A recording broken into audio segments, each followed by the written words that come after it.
اگر ہماری حالت و کیفیت ایسی ہے کہ نماز ہمارے لیے بوجھ نہیں، مسجد میں جانا ہمارے لیے مشقت کا باعث نہیں، فجر کے لیے اٹھنا ہمارے لیے مشکل نہیں، تلاوت قرآن کرنا ہمارے لیے بڑا آسان ہے، ہماری عادت میں شامل ہے، تو مرحبا، پھر تو سبحان اللہ والذین آمنوا اشد حبا للہ کا اظہار ہو رہا ہے۔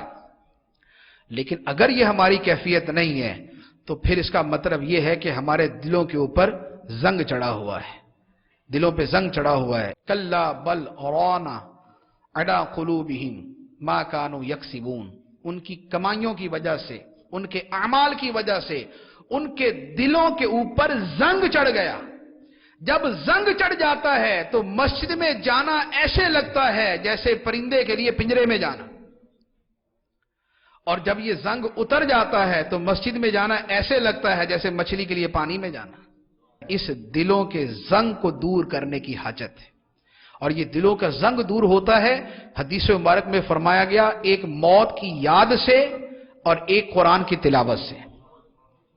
موت کی یاد دلوں کا زنگ دور کرتی ہے اور قرآن کی تلاوت دلوں کا زنگ دور کرتی ہے، اور اسی طرح اچھی صحبت اور اچھا ماحول یہ دلوں کے زنگ کو دور کرتا ہے۔ آنکھوں کے سامنے ہزاروں لوگوں کو دیکھا ہے کہ جن کی زندگی نہ جانے کیسے کیسے گناہوں کے اندر، اور جنہوں نے جو ہے وہ جمعہ پڑھنے کی جن کو توفیق نہیں تھی، اور بعض ایسے ملتے جو بولتے ہم نے تو کبھی عید بھی نہیں پڑھی تھی، عید بھی نہیں پڑھی تھی۔ لیکن الحمدللہ دعوت اسلامی کے مدنی ماحول کی برکت سے نمازوں کے ایسے پابند ہوئے کہ نماز تو پڑھتے ہی پڑھتے ہیں، الحمدللہ تہجد گزار بن جاتے ہیں۔ جنہوں نے کبھی قرآن کھول کے دیکھا نہیں تھا وہ قرآن مجید پڑھانے والے بن جاتے ہیں۔